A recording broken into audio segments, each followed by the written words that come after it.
Very good afternoon to all of you. On behalf of Auditing and Assurance Standard Board of Institute of Chartered Accountant of India, I welcome you all in today's very important webinar on audit checklist and audit documentation. As we all are aware that these two topics are very important and very relevant for any of the audit. Before we start the audit checklist is required and audit documentation is very much important in the uh, due course of the audit. And in order to tackle these two very important topics, we are having with us a very learned speaker from Rohtak, uh, from our own chartered accountant fraternity, CA Shiva Goyalji. On behalf of AASP of ICI, I extend my warm welcome to you, Shivaji. Namaste. I also welcome all the participants of today's webinar who have joined and logged in for today's webinar. So before we formally start our today's webinar, it is my proud privilege to share with all of you the brief profile of our today's learned speaker, C.A. Shiva Goyalji. C.A. Shiva Goyal is a fellow chartered accountant by profession. He is a practicing chartered accountant at Rohtak. He is MCS faculty of Institute of Chartered Accountant of India and giving deliberations at various branches of Northern India Regional Council of ICI. He is a meditation trainer also. Apart from that, he has also received various accolades from reputed institutions. He has deliberated various sessions on different auditing standards at various platforms of Northern India Regional Council of ICI, as well as Auditing and Assurance Standard Board of Institute of Chartered Accountants. He has also written various articles on GST published by prominent institutions and tax associations. He has deliberated sessions on GST and customs as well at various respected forums, tax bar associations of different states, and at various branches of Institute of Chartered Accountants. He also co-authored a handbook on GST impact on real estate sector published by ITRAA. He has received Young Entrepreneur Award 2022 from Indian Achievers Forum and recently awarded as Best GST and Custom Consultant for the year by Start International MSME Forum. He is a special invitee as a guest speaker in various personality development courses organized by the university level. He has been a jury member of the Inter-School Debate Competition. He has got Brilliant Performance Award in National Academy Talent Search exam at senior level. He has also completed the Diploma in IFRS from akka UK and Diploma in Information System Audit from ICAI. He has got GST course certification and FAFT certification from ICAI. He has also completed his PGDBM in Finance from Symbiosis Pune. He has been a rank holder of the university level, a young researcher. Shiva Goyal has set an example to the youth professionals and has set a benchmark for having deep knowledge of his core subject. He is also providing virtual CFO services to various companies. He is indeed a young and dynamic chartered accountant on a mission to help chartered accountants in exploring various unstable specialized areas of practice and become an expert of the same. So list is still very vast. So without wasting much more time, I request Shivaji to please start his deliberation and enlighten all our members on various intricacies on audit checklist and audit documentation. Over to CA Shiva Goyalji, please. Thank you so much, sir. Thank you so much. I would like to thank all the team of Auditing and Assurance Standard Board of ICI who is taking day in, day out initiatives to organize these kind of webinars that are very, very useful for the members at large. I would like to thank all the members who have shown their keen interest to listen to this webinar, which is very important nowadays. The today's topic, that is audit documentation and audit checklist.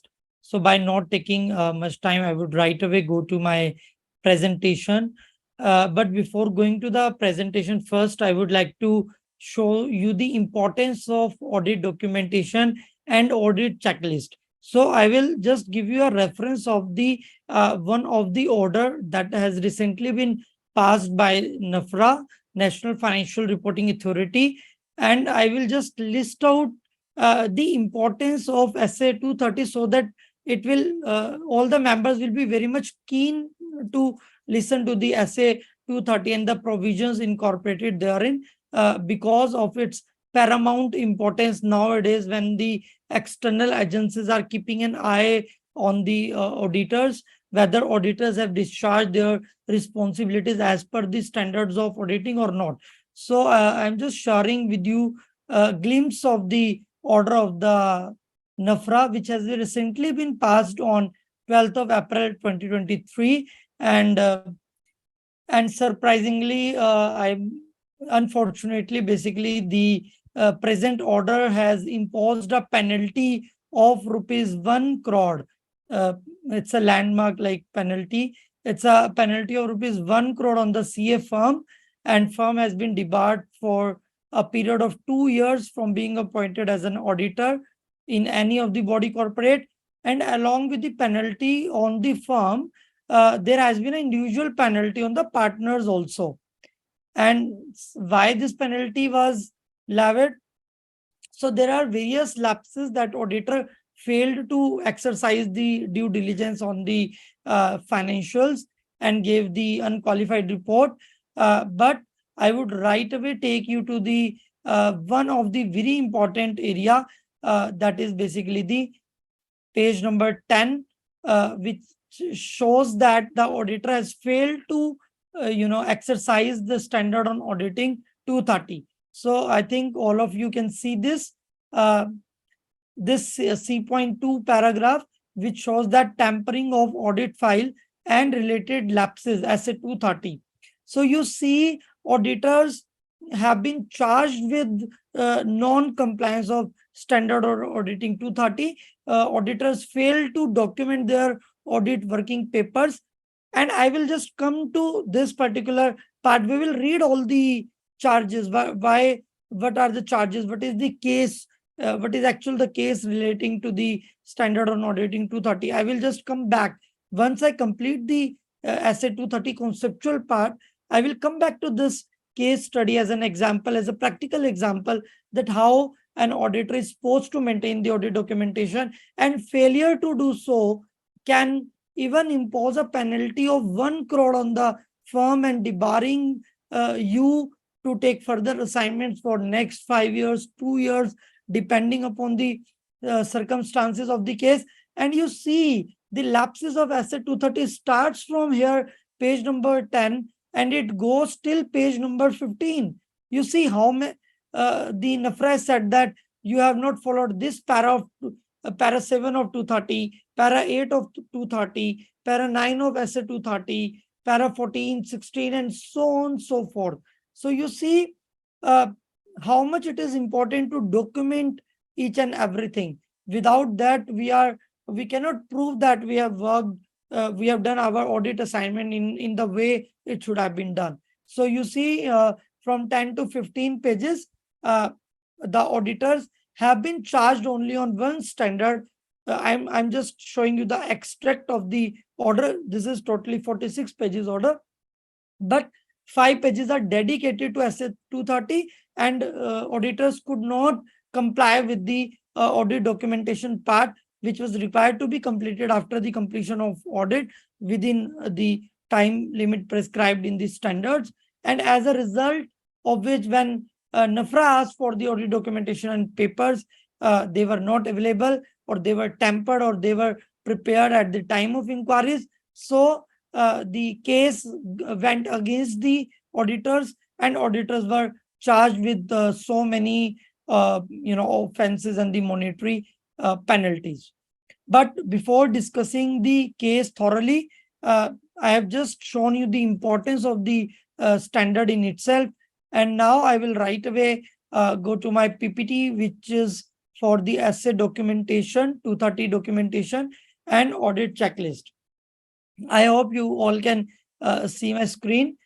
And Yes, sir. Visible. thank you so much.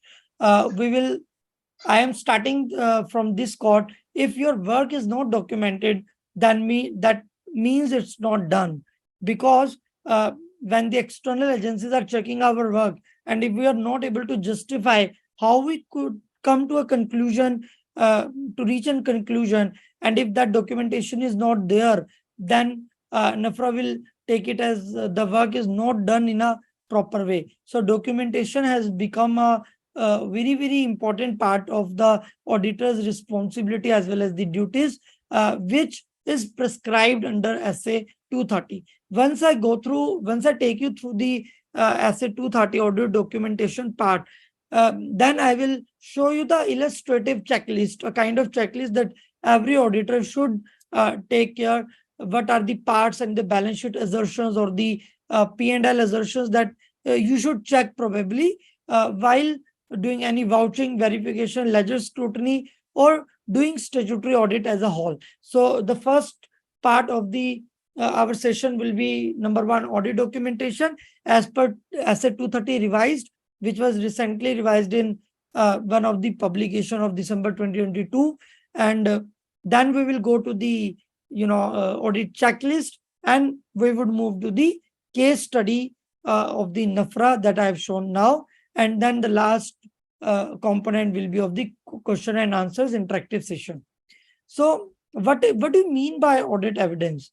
Audit evidence is basically whatever procedures that auditor is performing uh, to reach an audit evidence, whatever evidences auditor is obtaining to reach a conclusion, and that all evidences, whether these are the written confirmations, whether these are the external confirmations, whether you are taking the bank balance confirmation from the bank, whether you are assessing the internal control risk, whether you are basis your opinion on the basis of the risk assessment, how much substantive work we should do, how much sampling should be done, all the recording of all those procedures, all these evidences obtained and reaching to a conclusions uh, is a summation of audit documentation.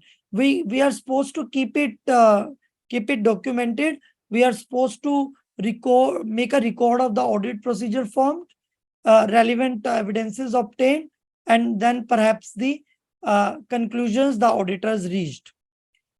And the specifically definition has been dealt with the Essay 230, which prescribes that auditors' responsibility to prepare audit documentation for the audit of financial statements, and there are specific requirements in the other standards also. This is not requirement only in this particular case, while this is a requirement in the other standards also. You can see other essays. There are a lot of essays that prescribe that auditors should document or should maintain the working papers of the let's say if he identifies any risk of material misstatement, he should identify that. If the auditor is obtaining, let's say, management representation letter, he should document that. He should obtain that MRL through email or in writing form, issue a letter by post or by email, whatsoever. But he should really document each and every process. And the standard on auditing this audit documentation will take us thoroughly step by step. How do we maintain the audit documentation as per this standard and interlinking with the other standards also? So audit documentation, what is the nature of the documentation?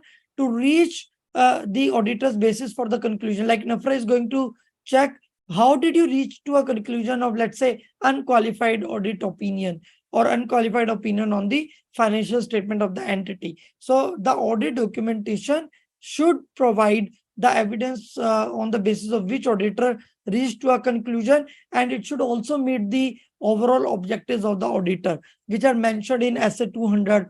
Auditor should be independent, auditor should maintain the professionalism, skepticism, all those stuff. And the audit documentation should also give the evidence that audit was planned and performed in accordance with the applicable standards on auditing and other legal and regulatory requirement in case there are, like Companies Act 2013 is there. So you have to plan your audit in such a way, and you have to document your all audit procedures, the planning part, in such a way that meets the legal requirement as well as meets the other standard on auditing also. See, the objective of the auditor is again is to obtain sufficient and appropriate evidence. And what is the sufficient and appropriate record on the basis of which auditor is performing? So that depends upon the nature, timing, and extent of the entity that I will take you through in the next slides to come. So what is the scope of the Essay 230? This is basically auditor's responsibility to prepare audit documentation for an audit. and to be adapted to the audits of historical financial information. And any other laws and regulations may also establish any additional requirement to be complied with. And if any specific documentation requirement is there in the other standard on auditing, that is already also included in this particular standard. Just as I already told you, like SA 240 tells us auditors' responsibilities in case of fraud relating to an audit of financial statement. So, in that particular circumstances, auditors should, if SF 240 is telling that auditors should maintain working papers about anything that auditor suspected that there is a fraud in the financial statement, or the financial statement are materially misstated. So, auditor should also document that as per this standard on auditing 240. So the scope of this standard on auditing is not limited to the historical financial statements, but also the other laws and regulations, maybe the Companies Act 2013, or if you are like checking the gratuity, then gratuity act should also be taken into consideration, or any other standard on auditing if it is prescribing that that particular part should be documented, or working papers of same should be maintained, then also it would come in the scope of this particular standard on auditing. And why we are discussing about this scope? Because whatever is in the scope of this asset 230, you have to comply with the particular standard. So now, after having said that the scope of the asset 230, we are supposed to study, to have a definition or have a view of like at what stages the audit documentation should be maintained. So you see, there are three stages of the audit work. First, what we do, we plan the audit process, like how we are going to do the audit process. We will like check the internal controls, or if internal financial controls are applicable on the entity, we will check that. We will assess this much will be the team size. There will be like 2 article assistant, one senior team leader will go and review the work of the article assistant. So we will plan the audit in such a way that 2 days are allocated for this, let's say, vouching, 5 days for verification, or data's confirmation may take like 2 days, 1 day. So audit document, whenever you're planning the audit, then you are supposed to document it at the planning stage. Then comes the implementation stage. When you are implementing the audit, when you are executing the audit, then of course, when you're checking the vouchers, when you're taking the confirmations, balances, checks, outstanding data criteria confirmation, all you have to do the documentation. You are issuing a letter, keep a copy of the letter issued in your file. If you are checking the sales invoices, purchase invoices, or anything, you are supposed to keep a sample extract of the invoices. So, so as to establish that you are doing your duty in a professional way, in a way that is desired as per the audit documentation asset 230. So categorically, 3 stages: planning, implementation, and then reporting. Whenever auditor reports in the auditor's report that what conclusion he reached after doing all the planning, after performing all the procedures, that part also should be documented. Like these were the certain circumstances, like we asked for the stock verification, management denied to do so. So that thing also should be documented. We issued a letter, management refused to entertain our request and did not provide access to the inventory, for example. Another example could be, or we asked for the taking like confirmation from the counsel or the legal advocate about a contingent liability, and management refused to consult with the external counsel. So that thing also should be documented, because these are the circumstances where as an auditor we are not being able to perform our duties, and as a result of all these circumstances, because these were material in nature and we could not reach to a conclusion. Hence, let's say we are disclaiming the opinion in the audit reporting. So all these things should be documented, and working papers of all these correspondences should be maintained properly in the audit file. We will study like what are the files to be maintained. So we will study in the upcoming slide. So that means it is maintained at three stages: planning, while doing the execution, that is implementation part, and the final part is the audit reporting. And you have to maintain record of whatever procedures you perform, whatever evidences you obtain, and whatever conclusions the auditor reached. So you have to maintain all the working papers. So work papers can be like signed agreements, work papers. It could be picture, it could be pics, it could be spreadsheets, Excel sheets, correspondences, exchange, all constitute working papers. It doesn't mean only the hard file, but also include the various soft copy of the files to be included in the audit documentation. How do audit documentation help? Like, what is the purpose of the audit documentation? So it helps in planning the audit. We are able to plan the audit in a proper way. There is a evidences while doing the planning, implementation, reporting. We can show to the external agency, or if in any case if peer reviewer is asking for the papers, then the audit documentation works as an evidence that we did planning, execution, reporting at all three times. Audit documentation was done and we did our duties in a well way. It also assists in supervision. Like sometimes, let's say there are two articles A and B, and T is the team leader. So if review is being done by A to T, so T would be able to, if everything is properly being documented, Excel files are properly maintained, and A wants to get his Excel file reviewed from T, then T can assist in supervision and review. So if it is documented, it is very much possible that supervision and review will be much easy. In case you are verbally talking, sir, I just, let's say Mr. A is saying, your article assistant saying, sir, I found this, let's say, fixed asset additions to be like very, very uncasual as compared to the last year. Lot of additions are there.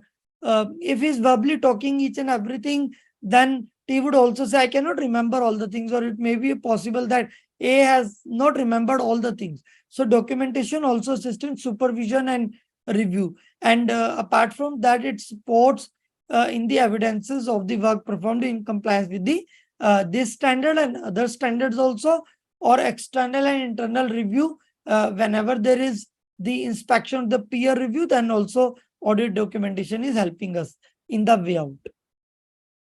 So we have just studied the very much purpose of the audit documentation, and this particular chart is given in the SA 230 itself.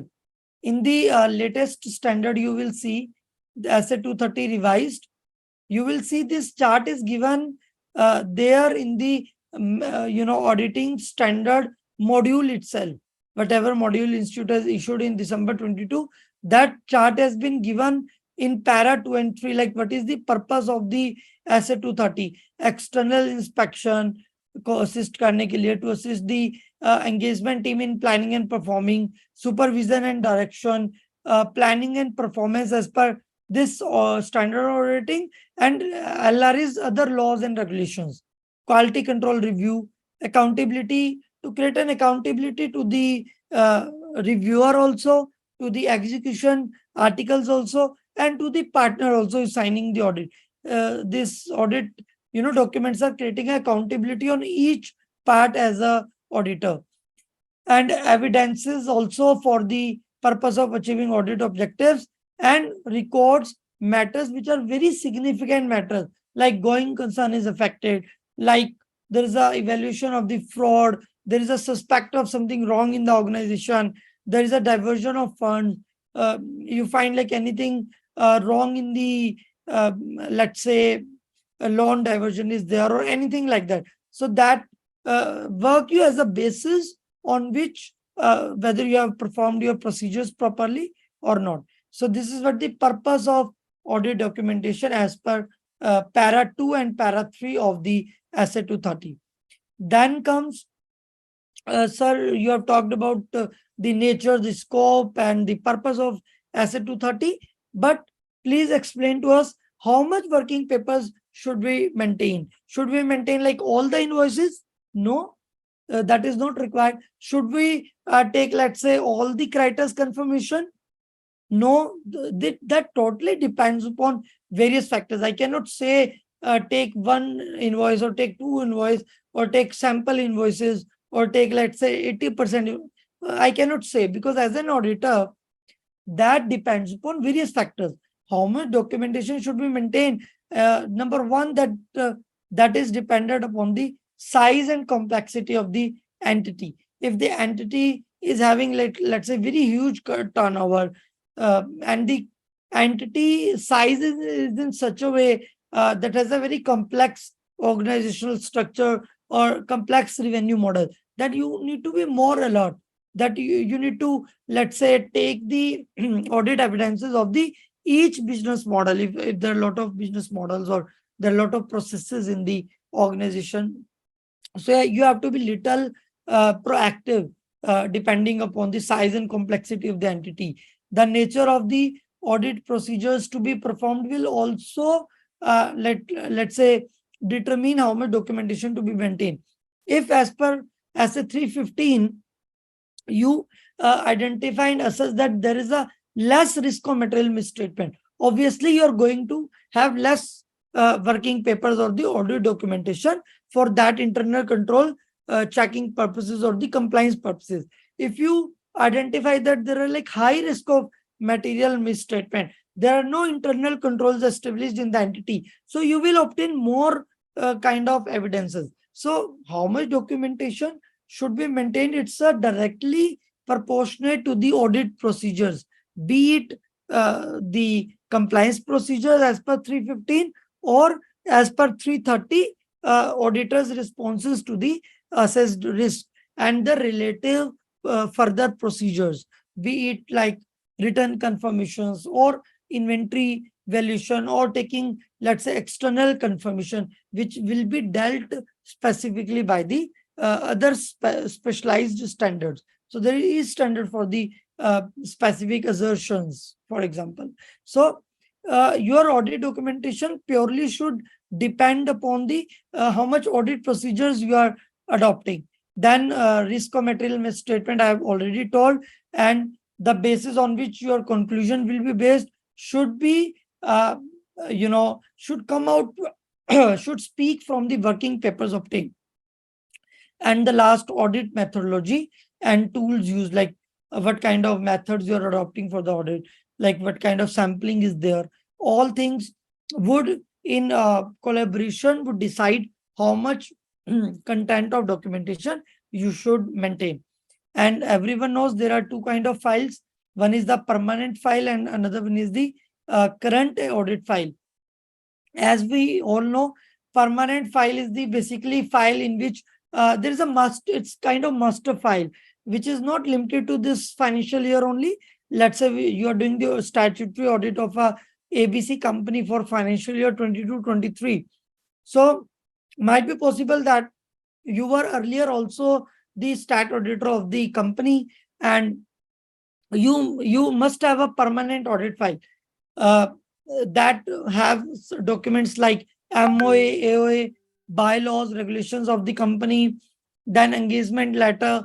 You, before accepting the assignment, you must have obtained the NOC from the previous auditor. That particular document should also be in your permanent audit file, because you have once obtained it, and let's say you are auditor for next 5 years in case there is no resignation.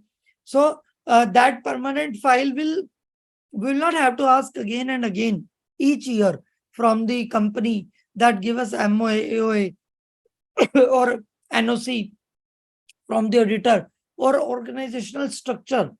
All these things are generally permanent in nature until and unless there is a change in the structure of the organization. Then, of course, you should obtain that revised chart or revised structure, but generally it is seen that these kind of MOA, AOA, engagement letters, organizational structures, analytical review, legal documents, prospectus, minutes of meeting, audited audited financial statement for the last 3 years. All these papers are like permanent in nature, and perhaps when these are permanent in nature, so that should be placed in a permanent audit file, be until unless there is a change in that. Another one is the current audit file. This will change from year to year. This will change from year to year. For example, you're doing the FY 22-23 stat audit of the company, then you are supposed to maintain certain working papers relating to this year: opening trial balance, sales and purchase, sample invoices, income and expenses, vouching evidences, cash and bank confirmations, debit and credit note, like some of the sample depending upon the nature and the complexity of the organization, or any other supporting document should be there in the current audit file. ROC document are very important. Let's say appointment letters of the auditor, list of directors, shareholders, and what are the changes in the shareholding pattern in case there is a change in the shareholding pattern. Statutory registers, forms filed for the creation of charge, if any, like if the company has taken a loan, let's say CC limit of 20 crore, then company is supposed to, is bound to, file a form CHG 1 with the ROC, and that particular form should be, uh, part of your current audit file. You should see whether charge is created or not on the MCA, or if any, appointment or the resignation of the directors or any key managerial personnel has taken place and the same has been filed with the ROC, then all these circumstances are the current year movements. And as an auditor, you are supposed to maintain these forms that are filed with the ROC. That should be in your current audit file rather than the permanent audit file. Then comes out to be balance sheet items, share capital, loan sanctions. You must obtain a sanction letter and check whether the sanction letter, what are the collaterals therein, what is the interest as per the sanction letter, how much is the amount of loan that whether the loan has been shown properly or not. You should maintain all these papers in case there is a let's say fresh sanction in the current year. About the statutory liability, be it PF, TDS, GST, you obtain the payment proofs, challans, so as to establish the whether these are paid or not. You take all these proofs, and maintain them in the current audit file. All the fixed asset additions and deletions must be obtained, because when whatever fixed asset additions are there, they are like prominent and very high volume transactions. So as an auditor, we are supposed to keep a little more sample of the fixed asset additions. Even we can, auditor can take a view based on his materiality and professional skepticism. I will take the, let's say, fixed asset addition invoices in case the fixed asset addition is more than, let's say, 1 lakh. So I will take all the invoices. I am going to keep the PDF copy of the invoices in my audit current audit file. If the invoices amount is more than, let's say, 1 lakh, you came to this audit materiality level. So you can do that depending upon the nature and the size of the entity and kind of invoices and the additions that company have.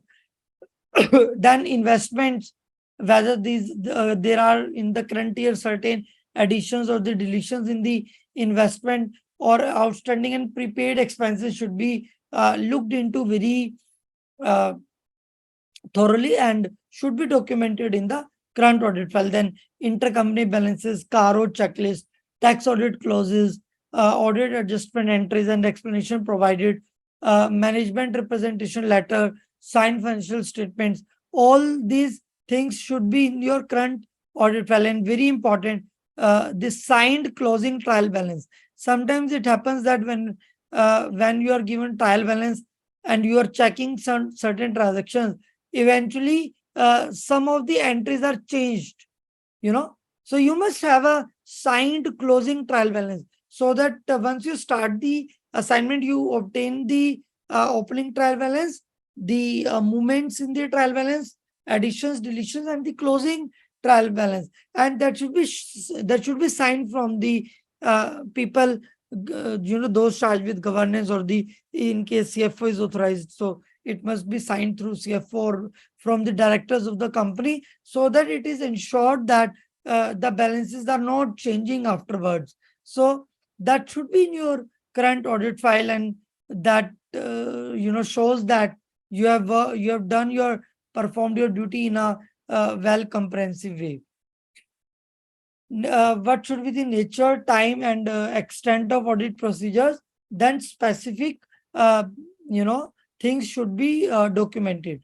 Like if there are like investigation of the exceptions or any inconsistencies there. For example, traveling expenses have hiked from 5K. Last year it was 5K, and this year it is, let's say, 10 lakhs. 10 lakhs. So how the traveling expenses increase from 5K to 10 lakh, and in case you find this inconsistent, as a part of your audit procedure, so you must document, you may obtain, let's say, detailed ledger of the traveling expense, and check whether the traveling expenses in the nature of the company only, or any, let's say, personal expenses have also been debited to the revenue account. So I am just giving an example, like the audit documentation should facilitate the investigations of any exception or kind of inconsistencies, if there are any in the audit procedures. Who performed and date of completion should also be documented, and who reviewed. Nafra, in this particular case study, I will show you, Nafra pointed out this thing, that where is the reviewer? When did he review? What was the name of the reviewer? All these things were not mentioned in the in that particular Nafra order farm, Coffee Day Group. So these things were missing, as a who did the review, who did the engagement. All these things were missing. So the all these things, who did the review, what is the extent of review, what was the date of the review, all these things should be documented per se, to determine the nature, timing, and extent of the audit procedures. And here are certain do's and don'ts while doing the audit documentation. So quality controls are enabled when we do the audit documentation. Management accountability is set. There are, let's say, various analysis of the various accounts and balances. There is a record of matters of continuing significance to the future audits. You should not keep audit documentation that reflect incompleteness. You should not keep rough papers, or the papers which are like incomplete, or the Excel files which are duplicate in nature and which are not completed in itself. You must not keep that files in the your either permanent audit file or the current audit file. That should not be a part of the fair audit documentation. If there are like previous any errors, that must be corrected, and any oral explanations by the auditor should be avoided. Or if we are doing the oral explanation, then after the oral explanation is done, we are supposed to make a make an email, mark an email to the directors of the management or those charged with governance, like as discussed, this is the explanation from your good self. So this should be the do's. These are the do's and don'ts while doing the audit documentation. And how we do the audit documentation of the small entities, where there are, like, let's say, less extensive data is there. So what you can do, you can understand the entity, its internal control, its strategy, and based on your materiality level, you can plan your audit in such a way. So we have discussed this chart, very important chart as a part of Asset 230, very important. Uh, this is given in module itself. I must say, the particular chart is given in the module itself, and this chart uh, is summation and total of what we have read till now. Like we have read that the and natural timing and extent. So this is showing like this, you know, what is the result of the audit procedures and what audit evidence we obtain. So you also need to document that. Significant matters, conclusion thereon, everything you should document. So this particular chart is showing what we have what we have gone through just till now. So this is given in the ICI module itself, and this chart is very important from the viewpoint of, let's say, crux. You want to take the crux of the Asset 230 scope, nature. So this chart is self-explanatory. I have explained the each and every component of this particular chart, and I think this is clear to all. Now comes a very important point that as an audit evidence, how do you obtain the audit evidence? How much of audit evidence should be obtained? So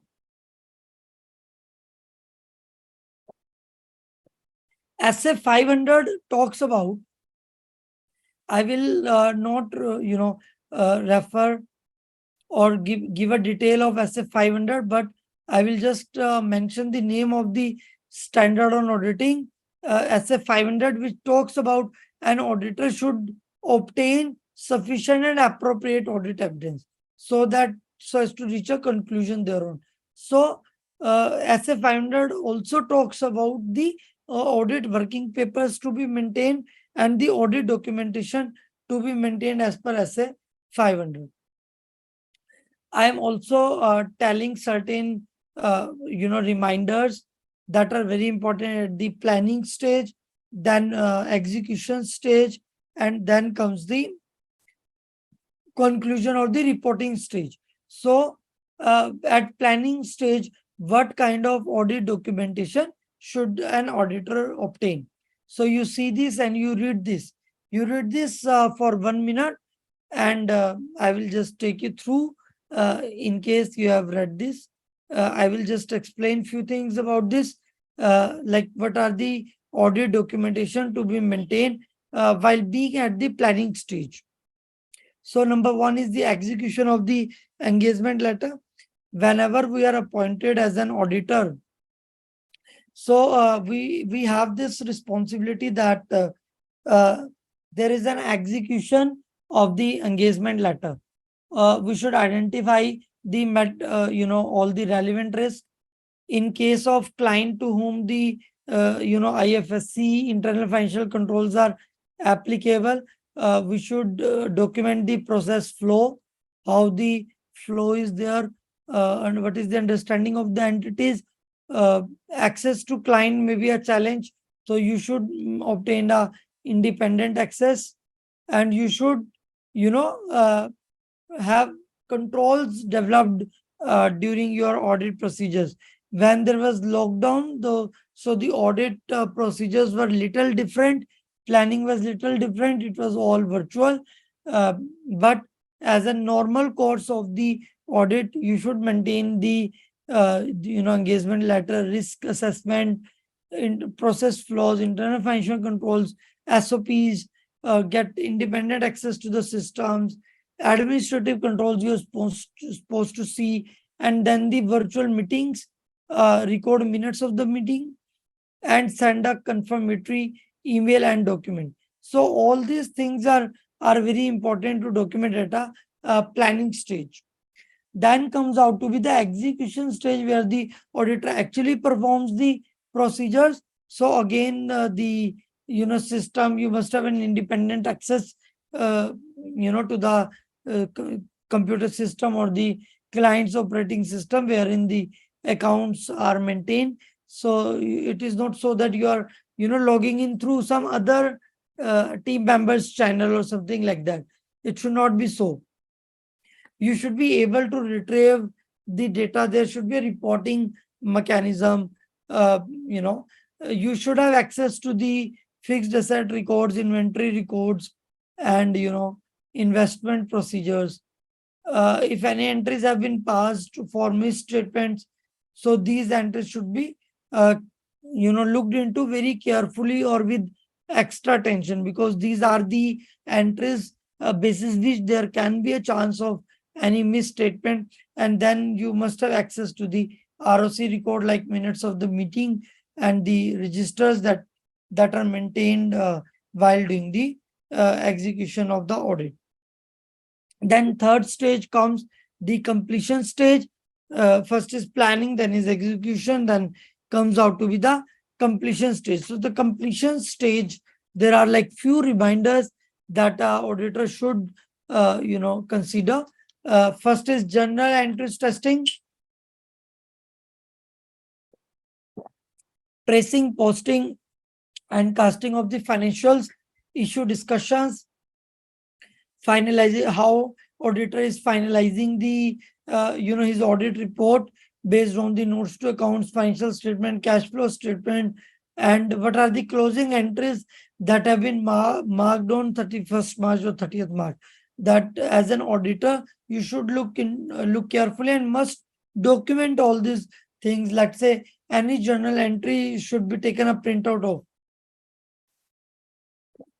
and be put in a current year audit file, CAD. So these were the few reminders that auditor is expected to maintain, while planning stage, while at the execution stage, and last but not the least, while at the completion stage, the reporting stage per se. And this is something like how do we document whenever there is like remote access to the system, or there is a situation, there is a war, there is COVID pandemic in the company. So how do we current it that? How do we document our working papers in that particular scenario? So I'm going to talk on that matter, that how do you, let's say, document or maintain the working papers in case of any unforeseen circumstance, or in case there is like no practically possible to go to the client's place. For example, the client is at Jammu and Kashmir, and there are like certain war taking place there. So if it is at the cost of the life of the auditor, then auditor can also place a reliance on the scanned documents that are being obtained through the emails only. So you have to place reliance on this scan document. But before putting reliance on the scan document, you must look into like how you will rely on the scan document. Is there any, like, let's say, overwriting in the computer system or something that is unusual in the PDF file, that you can check, and then you place reliance on the scan documents. Consider the reliability, obtain the written representation. Which standard on auditing talks about the written representation? This is something that everyone should look into. SA 580 talks about the written representation. Yes or no? SA written representation is there in the SA 580. SA 580. So you should obtain written representation from the management in respect of various things that are very important as a part of the auditor's responsibility. Be it stock verification, or be it like there are no pending cases against the company, there are no pending litigations against the company. So you can obtain various written representations from the management. And you should document all these WRL, written representation letters, in your audit file, and this will serve as the purpose that you have performed your duty in a well manner way, and your you have discharged your responsibility and based your opinion on the basis of these working papers and the audit procedures performed. Controls validating completeness. You need to check like whether the scanned documents are complete, whether scanning has been done properly or not. It should not be so that there is a, like, let's say, cutting of the text in the agreement. So this should not be so that, you know you have to inquire with the document person, like who scanned the document. And once upon a while, you should also review the source document. uh, SA 500, for example, I'm just taking an example that SA 501 talks about audit evidence special consideration for the selected items. So in this particular case, there is a physical inventory counting. For example, as a 501, as a 501 requires auditor to attend physical inventory counting in order to obtain sufficient and appropriate audit evidence regarding whether the inventory exists or not, or if the condition of the inventory is okay, or the value of the inventory or the stock is assessed accordingly by the management. So this should be checked by the auditor. So, because stock value is generally very high in crores and it is very material to the financial statement. So, as a 501 further one requires that auditor to attend the physical inventory counting. But it may be possible that you are not able to, attend the physical inventory counting. Like I took this example. There is a war going on at the client's place. Second, client place, let's say, manufactures very explosives or some item that are not good for the auditor's health or something. Auditor is not able to, physically do the verification of the stock. Then what should auditor do? As a 501 says, auditor should perform the alternative audit procedures. That alternative audit procedures in place of the inventory, whatever audit procedures you adopted, you performed, that also should be documented as per SA 230. You may obtain any third party confirmation. A person who is nearby to the entity may go and visit on your behalf and may take the inventory checking. It could be direct assistance by the internal auditors if internal auditors are able to go, or you should use of technology, let's say video conferencing, to attend the inventory counting. This could be one of the part. Or you obtained like inventory confirmation from the third party. You appointed an agency and you outsource this work, that you go and check the let's say inventory part. So what alternative procedures you performed, whether these are in terms of obtaining the external confirmation, doing the video conferencing, all these things should also be recorded, like what alternative procedures auditor performed in order to do the physical verification. And if you find that physical verification is impracticable, or there are like alternative you perform the alternative procedure but you are not satisfied with that, so you should modify your report accordingly. You should modify your opinion accordingly in the independent auditor's report, and that is dealt by a standard on auditing 705. So in the COVID scenario, we could see that you were all online. We all were online. We were obtaining the confirmations over email.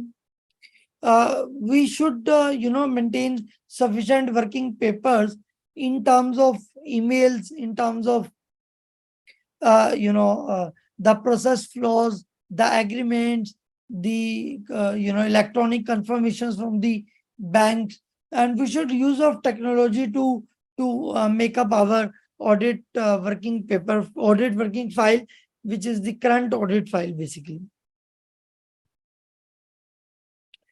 MRL is a very, very important, audit document that each and every auditor must obtain. And that management representation letter is important because you take MRL on various assertions. You take MRL on stocks. You take MRL on the pending litigations. You take MRL on the pending cases, if any in the entity, or if the directors are giving a management representation letter to the auditor specifying that there is no pending litigation on the company as on date. And later on, any case has a negative impact or any demand from the government department is, charged or imposed, let's say of 20 crores, then auditor can show that, see, how do I know that what is the litigation or what is the case going on in the company, in what authority it is pending. So I have obtained, let's say, MRL, management representation letter for the same, and management has given it. If management is not willing to share the same, then how come auditor be held responsible for the same? This thing should be your view in regards with the MRL. You must obtain MRL for the going concern, for the subsequent events, for the risk and uncertainties, for the fraud, for the significant estimates among others. So all these things are there that you should obtain from the management in addition to the management representation letter. All these issues should also be addressed in a very nice way. And if management is not able to provide the original management representation letter with the signature of the company letterhead signed and stamped, then you can also get the digitally signed PDF paper in the form of MRL. And in case management does not provide either physical copy, nor it gives like this soft copy or through electronic media, then auditor should discuss the matter with the management, re-evaluate the integrity of the management, and take appropriate action and modify your auditor's opinion in accordance with the SS 705. So materiality or management representation letter plays a very, very important role in any of the audit, be it stat audit or be it company audit or any social audit or any audit. These are certain things that must be documented. And there are certain list of mandatory things that are supposed to be documented are, let's say, engagement letters, what are the laws and regulations applicable on the entity. Audit, if there is an audit committee, then audit committee places an presentation, that presentation will also be a part of the audit documentation. Tracing test, client acceptance, critical issues identified, and subsequent discussion with the management. And last but not the least is management representation letter. So this is kind of checklist which an auditor should obtain on a mandatory basis. There are certain other also documents which are very, very mandatory in nature. Who did the checking, like name of the article assistant, who reviewed the documents, whether the documents are reviewed by the seniors or not, risk assessment including the fraud assessment checklist, material calculations, independent declarations and documents, and abstract of contracts or the agreements. Minutes of meeting, if anything majorly has been documented in the minutes of meeting, that you should also review the minutes of meeting register that are with the TCWG or the management, those charged with governance or the directors of the company. This essay 230 gives reference to the other standards on auditing as well, which includes essay 220, 250, 260, 299, responsibility of the joint auditor, 300, 320, 330. Then comes 540, sorry, 450, 610, 701. Documentation is all persuasive. All these standards on auditing, which I have referred to, also describe the importance of the documentation audit working papers and define in their respective standard, like what part uh, should be documented and should be maintained in a working file. So these are the references to the other standard on auditing, wherein all the references have been made.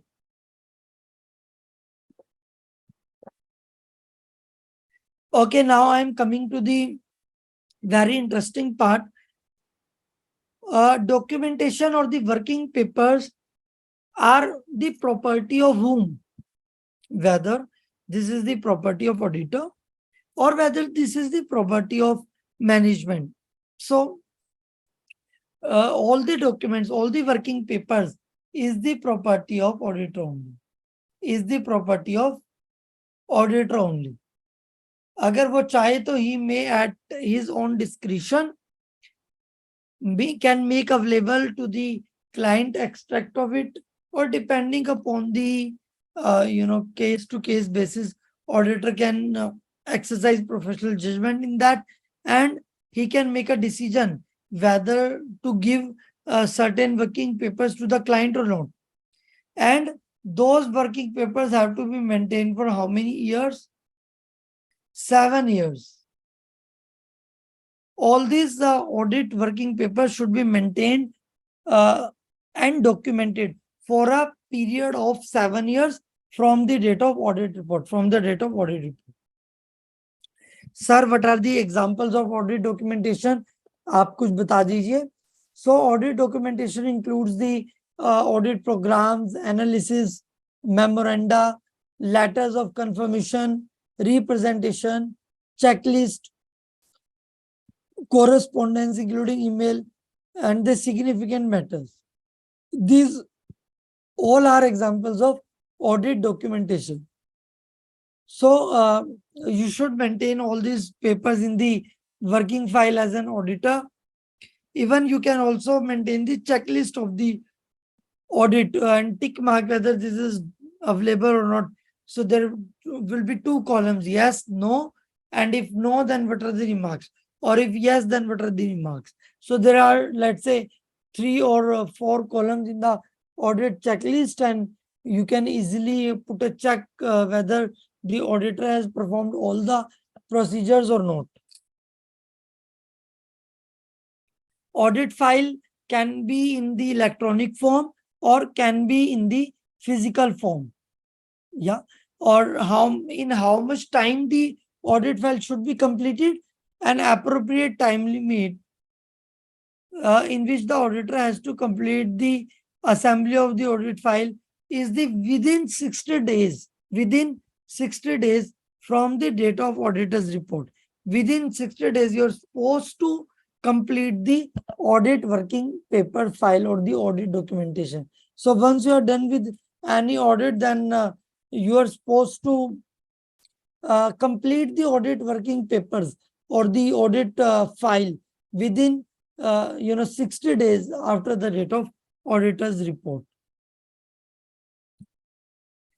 And it is the property of the auditor as per standard on quality control, one which provides that this is the property of the auditor, and auditor may at his discretion कुछ portion client को available कर सकता है अगर client चाहे तो. अगर basically that are required by the client or any, let's say, any external regulator are demanding the audit documentation part, then auditor has to take a call like whether he should provide that extract to the client, provided it doesn't hamper the independence of the auditor or his personnel. So this was all about the SA 230 audit documentation. Now we will move to the audit checklist, and then we will move to the NAFRA order, which is the practical case study, wherein it has been proved that auditor has not exercised due diligence in complying with the SA 230. So firstly, I take up the this NAFRA order, then I will come to the checklist part. So I am resharing my screen with all of you members, and I am just showing you what are the cases of the lapses in the audit in regards with the asset 230. And let me just share my screen first, and then we will read out the specific paragraphs of the practical case study.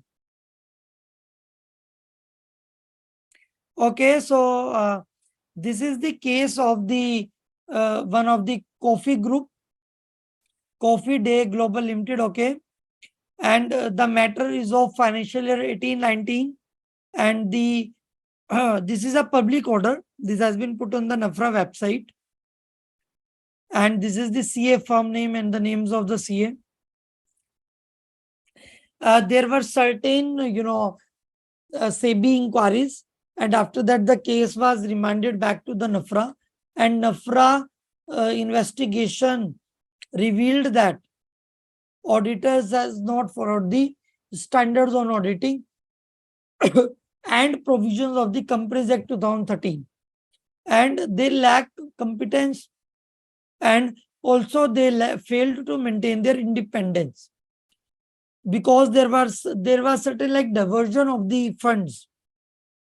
3535 crore rupees diversion of the funds was there amongst sister concerns. So this was the crux, this was the facts of the case. And I already told you, as per section 132 subsection 4 of the Companies Act 2013, NAFRA found that firm is the guilty of professional misconduct, and it imposed like 1 crore penalty on the firm, and 10 lakh on one of the partner, and 5 lakh rupees on the other partners of the firm. Now I will show you the lapses in the audit as per SA 230. We will read the charges. What are the charges in this NAFRA order? So you see, auditors have been charged with tampering the audit file to deceive NAFRA and making audit file unreliable, as audit working papers have been done in editable Excel files without any security feature to prevent alteration of the audit documentation. So it is saying that what NAFRA checked, that Excel files were maintained, and these were editable. These did not have any security feature so as to prevent the changes in the working paper of the Excel file. So nothing was like that. Audit file had 87 Excel files, out of which 68 Excel files were modified between 22 June 2022 and 5th of August 2022. 22 June is the date when NAFRA asked for the audit file, and 5 August is the date when audit file was submitted to NAFRA. So what NAFRA concluded, that 68 Excel files were modified in between when the proceedings were started. That means the audit working papers were not maintained at that time, were not maintained in 2019 when audit was completed. It was supposed to be completed within 60 days of the completion of the audit. But 68 Excel files which were submitted to the NAFRA were created in between the 22 June when NAFRA asked commenced the proceedings, and 5th of August when auditors submitted the audit files to the NAFRA. So that means there is tampering with the audit files And NAFRA came with the conclusion that auditors have created these working papers when these proceedings have already been initiated. So NAFRA is, see, we have just studied that. You just read that. Just read the highlighted part. That audit file is required to be assembled within 60 days. 60 दिन के अंदर अंदर audit report sign होने के बाद auditor was supposed to maintain that audit file, as audit report was signed on 24 May 2019, and accordingly audit file was required to be assembled by 23 July 2019. However, it is quite evident that same was not done. When NAFRA advised the auditors that give us the working papers through email and speed post, then the letter was returned and the Excel files were provided on 5th of August, and there was a lot of modifications and creation of files.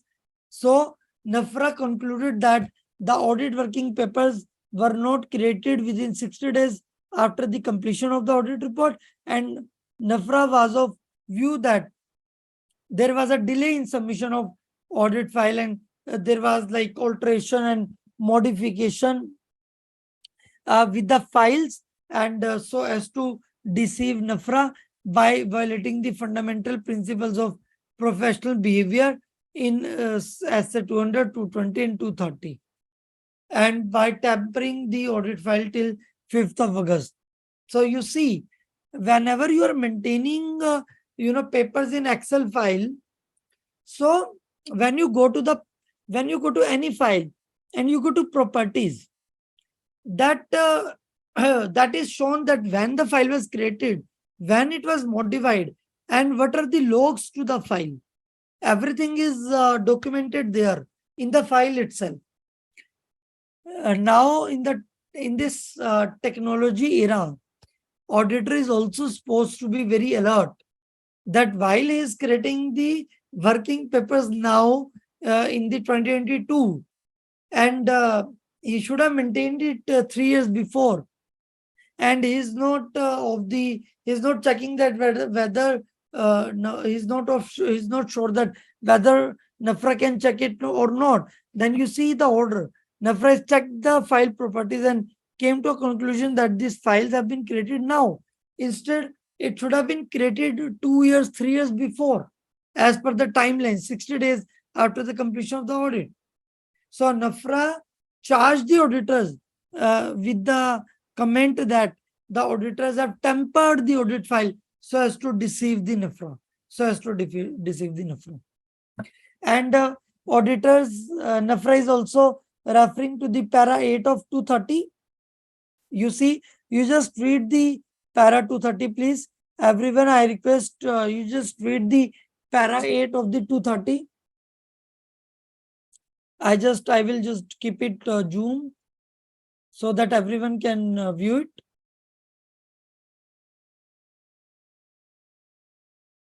So what auditors were required to prepare? The NTE, the nature and timing and extent of the audit procedure performed, the results auditor, procedures performed, out of which what result achieved, audit evidences obtained, or any significant matters that arise during the audit, and what are the conclusions that auditor reached upon.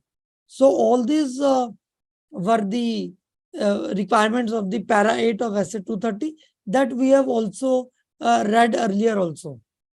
And as per para 9, 10, 14 of the SA 230, auditor should have documented the name of the person, the date of performing audit procedures, the name of the person performing review, the date and extent of review, discussion with TCWG. All these things you were supposed to maintain.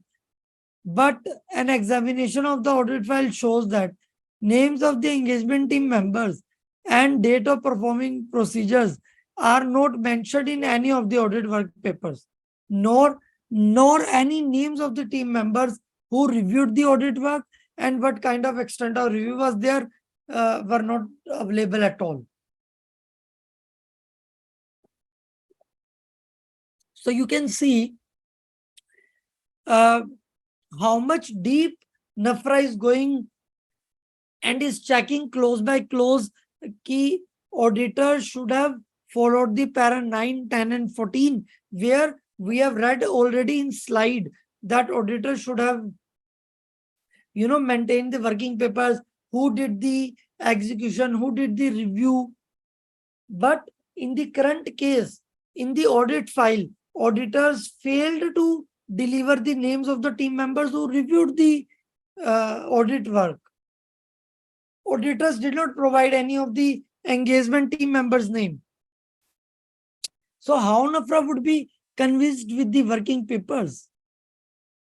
Or NAFRA was not convinced at all. So the reply of the auditor has already been given there. But when the reply was analyzed, you just read that. You just read that.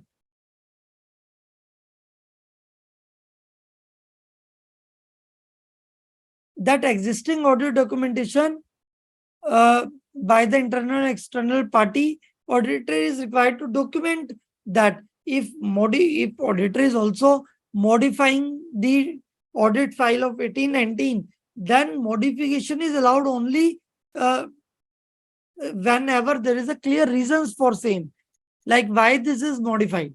You cannot modify a 1819 audit working file now without any reason. You must have a proper reason, like why you are modifying the audit file. The auditor is required to document the specific reasons, when and by whom they were made. On examination of the audit file, auditor says we could not find any recorded reasons or document justifying the modification. Similarly, there were no claims at the time of timesheet separately. So, the NAFRA concluded that auditors could not give any reply in respect of non-availability of the timing of the audit procedures claimed by the engagement team members. So, NAFRA checked each and every para and compared with the reply of the auditor, and the comparison gave to the results to the view that auditors could not give any reply in relation to the nature, timing, extent, who did the work, who reviewed the work, anything. They did not provide anything. And as a result of which, you see what the NAFRA said. Just read out this. CA Pradeep Chandra ji and CA Chaitanya ji, both the partners of another firm, were involved in 47 areas out of 67 audit areas. And out of these 47 areas, 44 areas were not reviewed by any partner of the firm. Any partner of the firm. So it is very important that the audit file should be reviewed by the designated partner of the firm, so as to establish that the partners who are signing the audit report have reviewed the audit working papers or the audit documentation per se. Uske baad we can see this. On submission of the additional working papers, they claim that they have inadvertently missed out the audit file.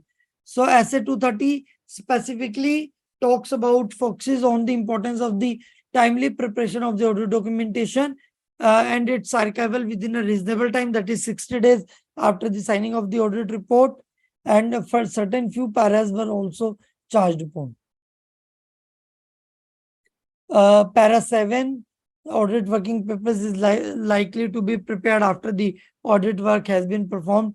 Then para 8, auditor should obtain a documentation that is sufficient to enable an experienced auditor to understand what was the nature, timing, and extent of the procedure performed, and to comply with the essays, the results of the audit procedure performed, and evidences obtained, and any significant matters that arise, during the audit, and whatever the significant professional judgment made in reaching those conclusions. So इतना काम होना चाहिए auditor के part से कि if any external auditor or if any experienced auditor is coming to check your work, then your working paper should speak.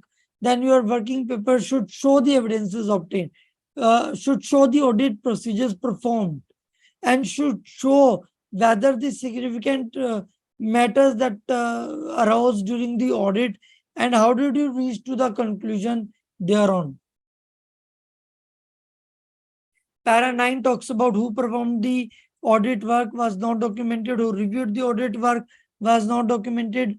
Auditor shall assemble the, audit documentation in an audit file, that can be in permanent audit file, that can be in the current audit file, the working audit file, that is described by the para 14, and para 16 describes the,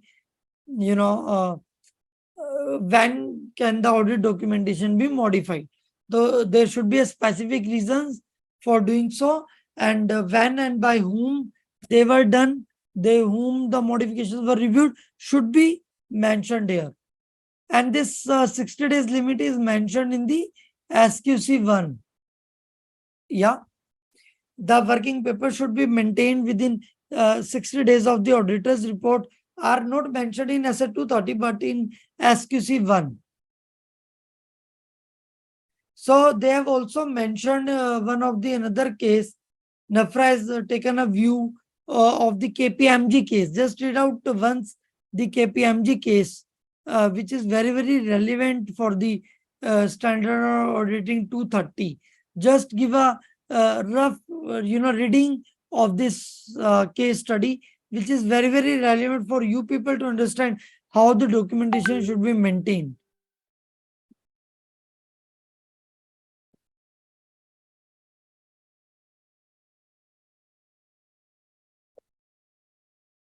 So they have mentioned that in the matter of KPMG assurance and consulting services relating to tampering of audit file, the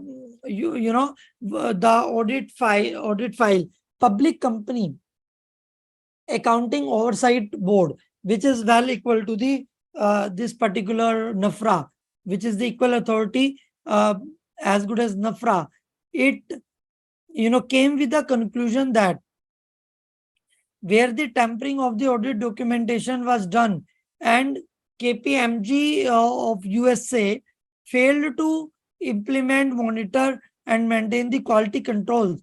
For this, civil money penalty of $1 lakh was imposed on KPMG LLP, and $75,000 on the partners of the firm.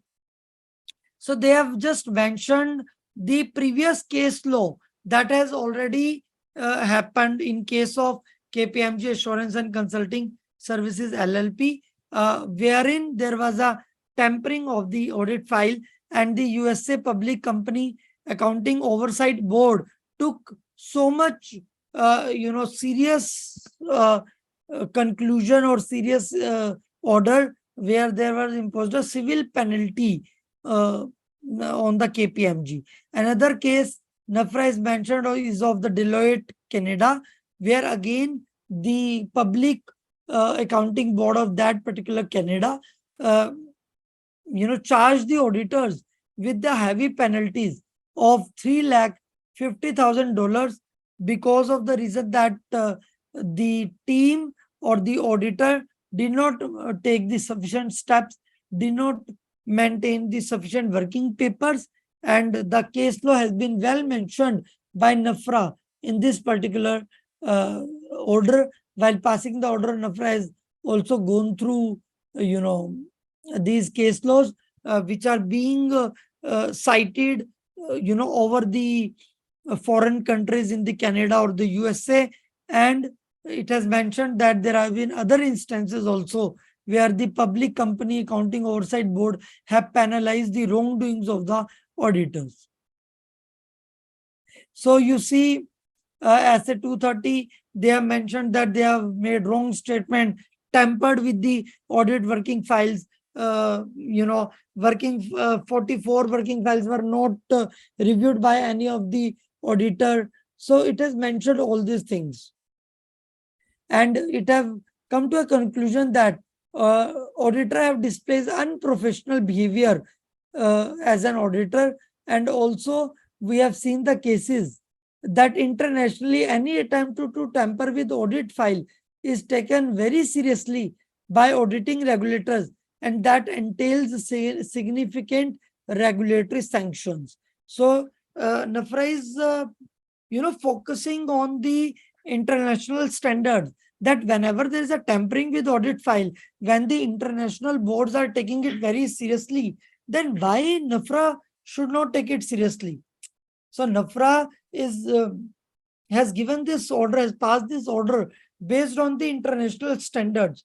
And I just read all the whole order, and the whole order, it's a very elaborative and the speaking order, and each and every para of SA 230 has been described, and auditors gross negligence in maintaining the working papers, tampering with the audit files has been well proved by the NAFRA in this particular order.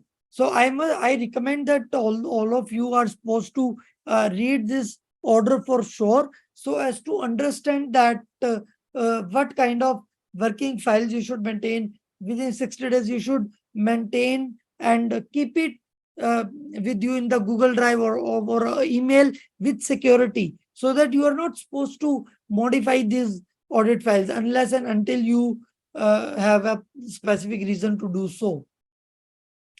Rest of the lapses are not of the SA 230, are not related to my topic, but these are general lapses of the Companies Act 2013. So I'm just not going to take this 46 pages order, but this order is very, very comprehensive, and the NAFRA has taken a view that when Public Company Accounting Over Standard Board of the USA can take strict actions on the auditors, imposing penalties of $1 lakh, $75,000, or $5 lakh in the Canada, then why should not we as a NAFRA controlling authority on the auditors should not impose a 1 crore penalty, which is equal to 10 maximized penalties, the 10 times of the fees taken.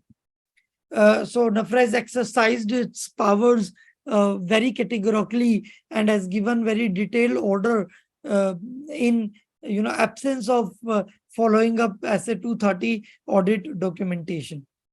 Now we have gone through the SA 230, we have gone through the practical case study of the SA 230. For next 15 minutes, I will take up the checklist, audit checklist that we as a statutory auditor is supposed to take up, and then the 445 or 450, we will open the Q&A session wherein all the questions will be answered. So now I'm moving to the audit checklist, and it is kind of a very illustrative checklist. It is not the checklist which is a fixed checklist. It is kind of a reference purposes. The checklist is not mentioned in the standard itself. It's a kind of illustrative checklist. So I'm just I hope you all can see the screen and can see the checklist. So each and every balance sheet item, each and every income and expense item assertion has been detailed out in this particular checklist. Key in respect to, let's say, share capital. Number one, auditor should check what? Whenever there is a change in the shareholding pattern, Auditor should obtain the copies of resolutions passed at the meetings of board of directors. Sometimes it is seen that resolutions are passed, no proper copies are maintained by the companies. Sometimes it is seen that there is an increase in authorized capital, there is decrease in authorized capital or paid up capital. Forms are also filed up with the ROC, but supporting papers are not available with the company. And very surprisingly, auditor also does not ask from the company to share with them the certified copies of the relevant resolutions which are passed by the board of directors. It might be possible that one of the main board of directors is sitting in foreign, yet board of resolution is being passed here in India, while the board meeting was not virtual board meeting. How can it be possible? An auditor should use professional skepticism and should be alert at every assertion, be it share capital or loans and advances or anything. So you should check in respect of share capital if there is any change in the share capital, or whether the paid up capital is increased. So whether PAS 3 has been passed or not. In case FDI has been introduced, so proper approvals from Reserve Bank of India has been taken or not. All these things should be checked in respect of share capital. Then comes share application money. Whenever companies receive share application money, then how come money was received? You should check the sample of the shareholders, application money in the bank statement, how the receipt of the share application money was acknowledged, whether share application money, after receiving the share application money, how the shares were allotted and when the shares were allotted to them after passing of the period of the share application money, whether shares were properly allotted to the shareholders or money is still lying in the share application money ledger. You are supposed to check that. Secured loans.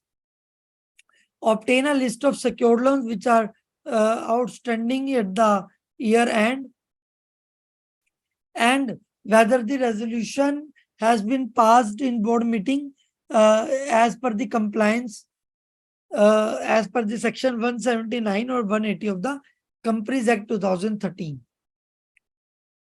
Because section 179 and 180 of the Companies Act 2013 specifies that resolution should be passed for the loan in the prior to taking loan in the board meeting, or passing the SR in case the specified limits are increased. So all these things should be checked.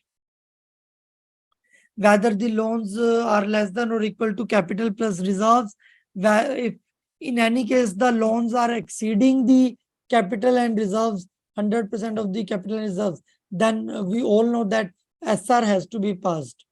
All these are the requirements of the Companies Act 2013. And that loan should not include the temporary loan like CC, because CC is in the current liabilities form. So this is being categorically told about the secured loans, which are there in the balance sheet non-current liability side. Then unsecured loans के respect में all these things should be checked. Duties and taxes, TDS, all you should obtain all the TDS return copies, 24Q, 26Q, 27Q, everything. TDS payment challans, you should obtain an Excel of the reconciliation of the outstanding liabilities as on March and when these were paid. And you should also obtain the bank statement showing the payment part. So TDS, PF, ESI, bonus, gratuity, all these things are very, very important from the viewpoint of audit checklist and working papers Asset 230, which should be maintained in respect of each assertions and the audit procedures that auditor is performing. In GST, there is a reconciliation of the 3B, R1 and books that must be obtained. Whether company has made a payment to the vendors within 180 days, or if it was made after 180 days, then whether the ITC reversal was done or not.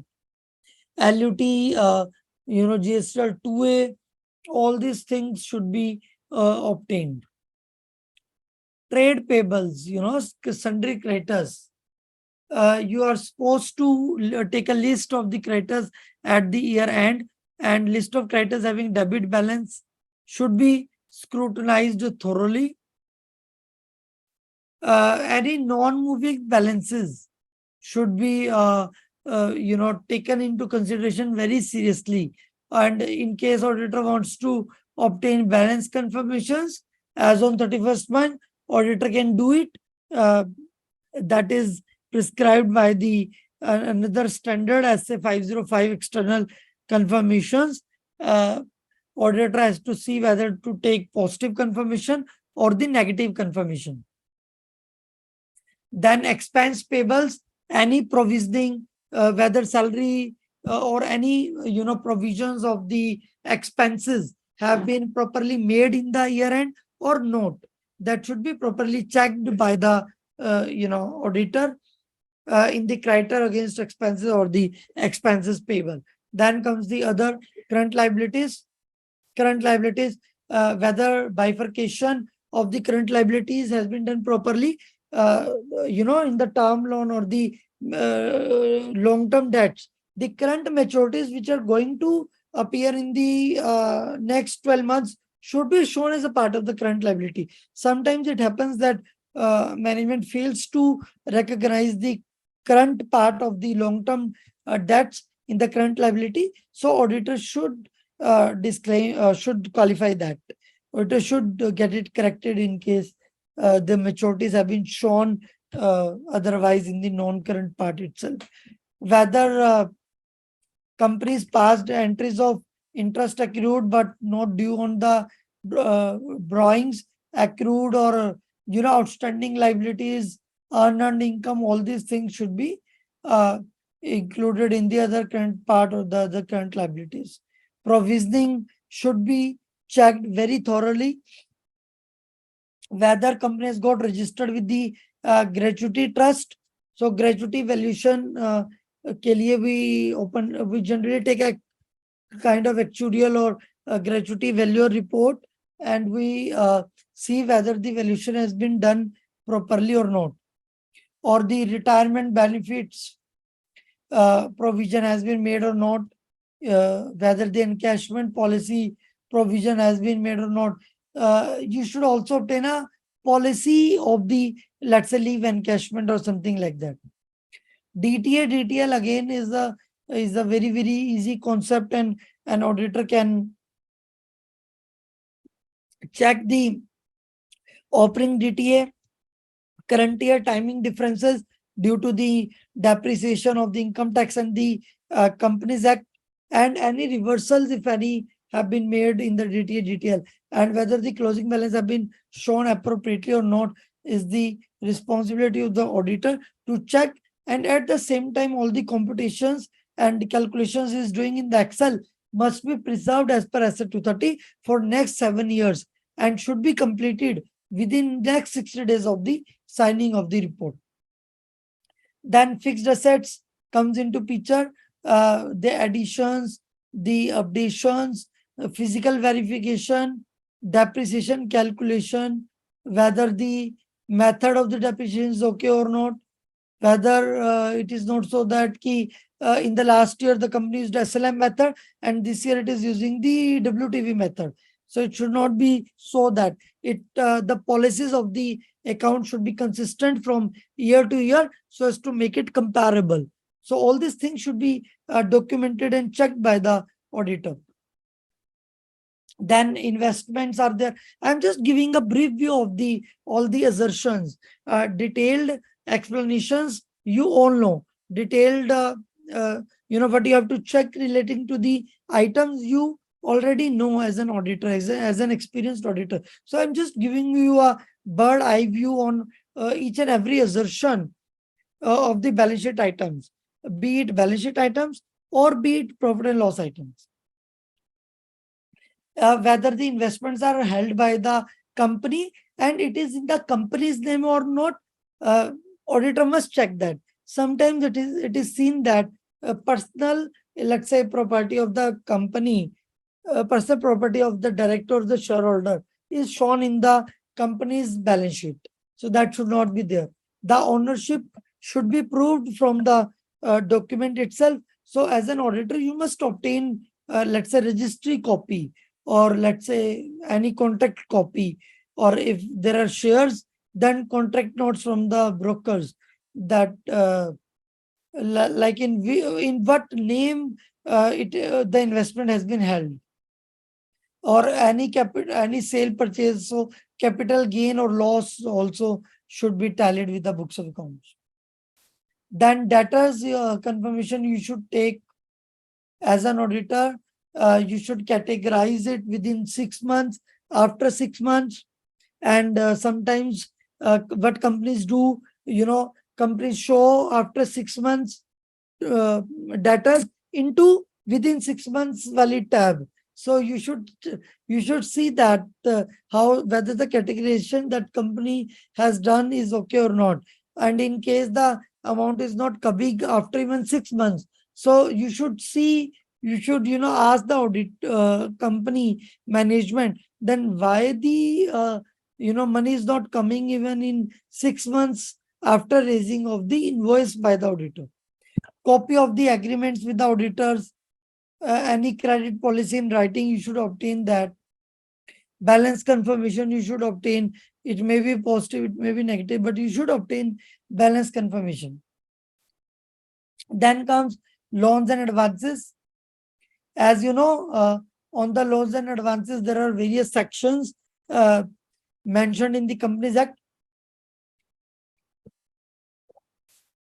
Loan cannot be given to a director or any person to whom director is interested, as per section 185 of the Companies Act 2013. So you should particularly see, it is generally seen that the company's directors are diverting the funds into sister concerns or to the directors itself, or in the concerns where director is a proprietor or shareholder.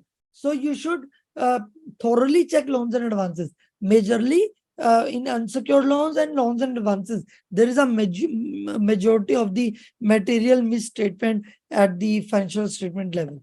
So also, section 222E also comes into picture when there is a loans and advances comes into play. And caro provisions should also be uh, checked into. All these things should be checked very carefully while checking the loans and advances. Then comes securities, then comes advance to employees, then comes balances with the revenue authority. Sometimes it is seen that there is a case, DRI case or the custom case in the name of the directors, the company, or the shareholders of the company, or the company name, and outcome is very, very possible that it would be against the company, but still company do not show the contingent liability, while company shows the as an amount as a custom recoverable or amount recoverable or with the revenue authority. So you should check check it from the website of the Sustat. You can check it from the website of the Sustat, www.sustat.gov.in. If the case is pending in tribunal, or if case is pending in, let's say, commissioner appeals or officer level, and the amount is quite huge, then probably auditor should take a call that he should take a confirmation from the revenue authority also, like what is the matter and what is the impact of the same, and that thing should also be documented. Then TDS receivable, prepaid expenses, cash. I must not tell what are the cash consequences. All auditors know 269 SSST, cash collections, cash controls, everything should be checked properly. Cash balance certificate to be obtained from the cashier and the director, that should be taken from the directors or the management or the cashier in case cashier is authorized to do so. In bank, bank reconciliation, confirmation, bank reconciliation statement in case check is issued, but that was not deposited for later than 3 months, should be accounted for as a unclaimed deposits, and interest should be reversed. So sometimes it happens that management do not reverse the entries and show it as paid, but eventually it is not paid even after 3 months, which is the validity of the check. Then inventory, physical verification of the inventory, whether conducted at a regular intervals or not, what are the variances, whether it has been properly recorded at a cost or NRV, whichever is lower as per accounting standard 2 or corresponding Ind AS. Moving stock, non-moving stock, slow-moving stock should be categorically asked from the management, and reason of slow-moving stock should be further investigated so as to know whether the whether the company is a going concern or not. Inventory valuation should also be looked into very carefully. Then P&L items, revenue from operations, how the revenue has been booked, copy of invoices, maybe 15 to 20 sample invoices should be obtained so as to check what is the revenue model. If there are any agreements with the customers, then that agreement must be obtained. Any unbilled incomes, any advances should be seen seriously and given attention to. FD interest income should be checked with 26 years, whether TDS receivable has been booked properly or not. Then dividend income, whether the shareholding or the shares are in the name of the company or not, only then the dividend income can be booked in the name of the company.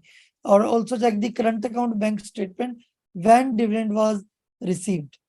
P&L on fixed asset, discount received, foreign exchange currency fluctuation as per AS 11 should be revalued.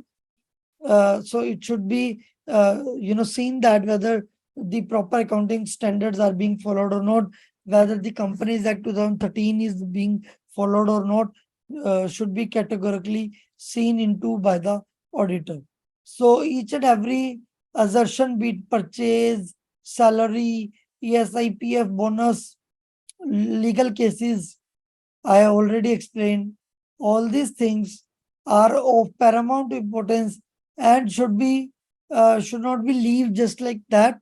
And each of the expense item, income item, anything should be vouched and verified properly. Full and final settlement, actuarial certificates of the valuations of the employees, gratuity data or anything like that should be based on the actual certificate, and there should be you must obtain a copy of the actual certificate in case you wish to maintain the working paper as per 230. Finance cost, whether TDS has been deducted when payment is being made to NBFC. As you know that interest to banks, TDS is not attracted, but when the interest to NBFC is made, TDS is attracted. So you must review that properly. Whether processing fees is as per the sanction letter or not. If there is a foreign currency loan, then gain and loss on the foreign currency transactions are properly reflected in the books of accounts or not. Whether borrowing cost standard has been followed or not, whether prior period expenses have been booked or not, GST reverse charge mechanism have been applied or not, TDS compliance, lot of checklist is there, which is a very kind of referential checklist. Donations properly or not, whether electricity expenses have been booked in a consistent manner every month or not. Salaries should be for 12 months. Like this very basic point which auditor is supposed to check and maintain a working papers of each of the assertion that our financial statements are showing, whether any expenditure of capital nature has been charged to revenue or revenue to the capital so as to defer the profitability or to cover up the losses. So you should give an attention to that, and notes to account should also be looked thoroughly, because sometimes auditor puts very important points. So management puts very material points in the notes to accounts, and auditor should thoroughly check these notes to account, and must check note by note and obtain working papers on each note so as to see the discharges responsibility in a proper way. So this is all about the auditor checklist, which I have just shown to you, and this was only for the referential purposes. Previously, I've done with the SA 230, which says working paper should be maintained at 3 stages: planning, performance, execution at the reporting stage, what evidences auditor obtained, and basis which auditor conclusion was found. So I have explained all the SA 230 first. What are the how the asset 230 documentation helps us in assisting supervision, external inspections, quality control review. For a reviewer it is very helpful to review and held accountable for the work. And we also studied, like in asset 230, who did the work, who reviewed the work. All these things should be followed to the uh, toe. It should not be neglected anywhere. And audit should maintain the working papers for next 7 years. And when your audit file should be completed, that should be completed within 60 days after completion of audit. So these were the certain key points. And once the audit file is completed, you should not modify that. You should not play with the file after that also. So you should maintain a professional skepticism and professionalism while maintaining the audit documentation. And then we see the case study of the Coffee Day Group Limited, wherein we saw the 5 pages was dedicated to the asset 230. And then at last we saw the checklist, which was the referential kind of checklist. You may add certain more items to it or not to it. So that was all from my side. Now I am thank all the members for the patient hearing and moving to the Q&A session. Thank you, sir. Thank you so much, sir, for such a wonderful deliberation. You have justified with your presentation for completely, honestly, for approximately 2 hours. You have spoken on audit checklist and various orders as well as on this audit documentation. So hats off to you, sir. Sincere thanks to you for sparing your valuable time. Sir, before we conclude, we are having certain questions. Uh, sir, first Yes. question is, member is asking, should we maintain a record of all the write-ups of meetings, inquiries, and interviews also? See, certain inquiries and correspondences which we exchange should be documented, not all. You may refer to the one of the standard on auditing kind of asset 230 checklist, where it has been prescribed that auditor, it is not necessary to keep all the correspondences, but may keep an extract of few of the working papers. Yes, sir. So, what factors should be taken into consideration to determine the sample size and materiality in an audit? See, some sample size and materiality, it all depends upon the nature, size, and the complexity, and depending upon the auditor's professionalism and skepticism. Like if you are into an organization having, let's say, 10,000 crores of the revenue, then you are supposed to check certain different type of transactions sufficiently so that you are satisfied that yes, the audit sample size is enough to justify that sales have been properly accounted for. This totally depends upon what is the size of the organization, whether the internal controls are very much strong or weak in the organization, whether how much you are confident about the your materiality level, whether the company is a proper one, a going concern, is properly following the standards or following the company's act or not. All these things are factors that should be considered into taken into consideration while determining the NTE of the audit documentation. So in case of micro companies, the auditee resists to provide external confirmations from debtors or creditors. In such case, whether we can rely on payment made or received in next year or should we qualify? See, this in case of like small entities, uh, although in case of debtors confirmation, uh, auditor should not disclaim it. But if you should consult with the management, like why you are resisting to do so, and if as an auditor you find that there is a proper reason for the justification that management has provided for the refusal, then you should perform alternative procedures. In alternative procedures, what you can do is you can ask management that we will not ask from the debtors. You take the copy of that copy of the ledger from the debtor, so that we could check that whether at the end of the balance is matching or not. So, or alternatively, you can go with the reverse approach with the payments to be added and sales to be deducted. So you can do so, but in any case it's purely dependent upon your materiality and judgment. In case you find something fishy, you should obviously take a step to qualify the report for sure. Ji, sir. So whether we can maintain entire audit file in a soft copy or we should maintain hard copy. No, you can maintain soft copy also, but the thing is that the soft copy should be preserved, and there should be a security feature like password should be inserted in the Excel file, and uh, you can keep it whole in soft form. But I strongly recommend that sometimes your hard drives are crashed. You are in this technology era also. If you have proper backup procedures, you have kept the working papers in another hard disk or proper backup system is there, then you keep it in soft. Otherwise, printouts of the hard files also may be kept for our safeguard whenever any external kind of agency inspects that.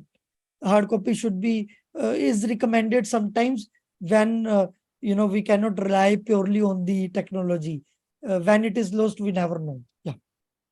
Continue on the same, sir. Most of the documents are nowadays available in soft copy, except the documents which are addressed to auditors. Can other copies be kept in scanned version?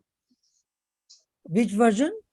Scan करके. Yeah, in scan version it can be kept, but in that particular case, it should be seen that scanning should be legible, scanning should be proper, and you should preserve it.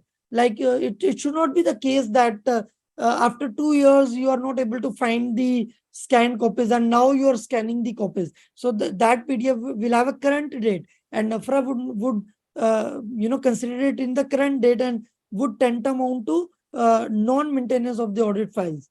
So scanning should be done in a legible manner, proper manner. Nothing should be cut out, but that proper files must have that period date when these files were scanned, not in the current date. In case files are destroyed or files are tampered or destroyed or missed out, you should preserve those files very carefully. Ji sir, ji sir.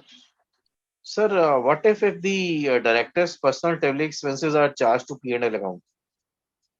That should not be charged to Pendle account. You should uh, make a qualification, and you should ask the management of the company to make respective changes to the financial statements, of course.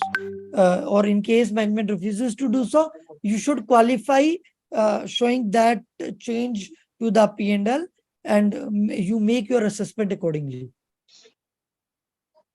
And sir, how much of the reliance we have to rely on the MRL from the management?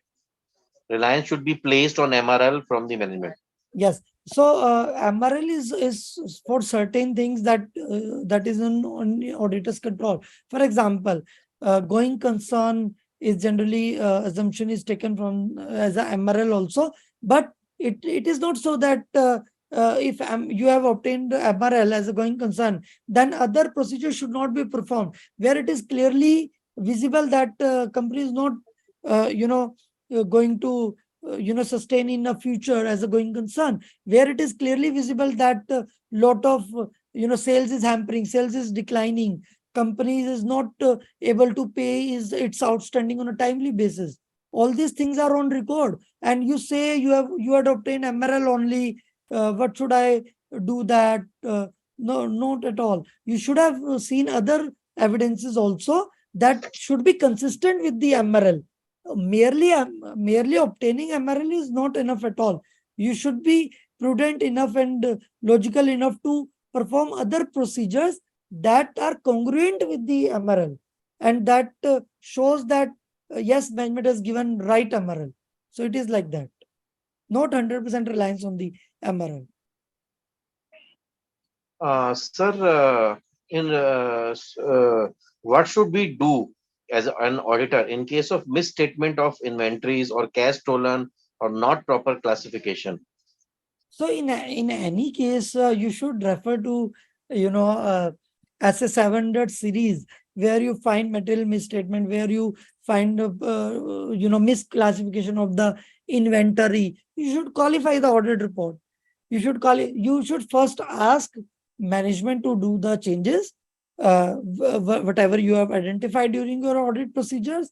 In case management refuses to make certain changes, then you should qualify that changes to the financial statement. You should give a qualified report. But if the financial statements are materially misstated, then you have to give adverse opinion. If the inventory amount is very huge and in such a way that classification will tantamount to give a have a changed decision of the user of the financial statement, then of course you should give adverse report, because as an auditor we have to protect the interest of the users of the financial statement. The various stakeholders are relying upon the financial statements, auditor's report. So you should you should give these thoughts, and then you should take a decision whether to qualify or adverse the auditor's report. Sir, as we have already discussed, the scanned copy of signed MRL is also valid. Yes, it is valid, but it should be in the original form. Like scanned colored copies of the MRLs are more reliable, but uh, as a matter of authenticity, you may request the management to also speed post or courier copies of the MRL at your firm address, so that you tend to preserve them in hard copies also, and scan those copies which are which you have obtained through the courier also. It is recommended. Yes, sir. So last question. So for maintaining for 7 years, we require more space both in physical form as well as in soft copy. Are there any specific relaxation giving for us for long storage time, and how to demonstrate the 60 days timeline to the peer reviewer? So in any case, the 7 years limit is mandatory for the working papers to be maintained. There is no such relaxation. Like in the recent case, the case was for financial year 18-19. NAFRA checked it in 22-23. So you cannot take a plea that the 7 years is too long. It's mandatory in nature as per as say. And further, your second query is that how to prove to the peer reviewer that it was compiled in 60 days. In case of soft copies, the file created date is already logged into the system while file is created. So that will show that audit report was signed on that date and file was created on this date. That means that is within the 60 days of the audit. And where it is in the physical form, so date should be within the 60 days and file should be obtained. Your correspondences, your emails should be done within that period only. You How can you you know uh, how can you alter an email that was sent within 60 days and you are emailing now? You cannot do that, because peer reviewer may call the email to your you may see the email at your email ID, just show the email ID or any correspondence you made during the 60 days. So that is necessary to show to the peer reviewer that you have done all these correspondences within that 60 days only, be it at emails or file creations or maybe physical files. So you should review all these things to the external agencies and the peer reviews, uh, as a matter of the fact that these files were created and all the correspondences were made within the limit of 60 days from the date of signing of audit report. Yes, sir. So one more question we have received, last one. So in case of hospitality industry, like in hotel, some items of capex, fixed assets, are treated as inventory, and even vice versa. When we do physical verification of both fixed assets and inventory extensively, as per the engagement scope given by the top management, in these circumstances, how to distinguish and proceed with the inventory verification and accounting? So the inventory verification has been specifically dealt with another standard on auditing, and to differentiate between revenue and capital expenditure, our Ind AS and accounting standards are giving a comprehensive, detailed factors, like if this particular factors are a revenue expenditure, if these are the things, that's a capital expenditure, and your inventory verification should be based on this, on the assertions that has been shown in the financial statement, be it inventory or fixed assets. So you should make a separate verification of the inventory uh, on a separate day. I will check the inventory on that day, and let's say all the fixed assets should be checked separately. And as a part of the internal controls, some of the fixed assets nowadays have FAR code. Fixed asset code is there in the FAR reporting. You have a code of the every fixed asset. So that differentiation should be derived from the accounting standard, and for more details, auditing standards, inventory verification standard should be followed too, so that there is no misstatement or the miscommunication between these two and vice versa. So thank you so much, sir. Now we have come to an end. We have solved so many queries, and we have hope our members have gained a lot through your deliberation. And once again, thank you so much on behalf of AASP of ICI, and acceding to our request on a very, very, very shorter notice. Thank you so much, sir. And you are always available for the cause of the profession. And thank you so much for the such wonderful deliberation. Thank you so Thank much, you. sir. Thank Thank you. you so much for patient hearing, and thank you, ASB, for again giving me this wonderful opportunity to be here to share my insights. Thank you for your patient hearing, all the members. Thank you so much. Thank you, sir. Thank you.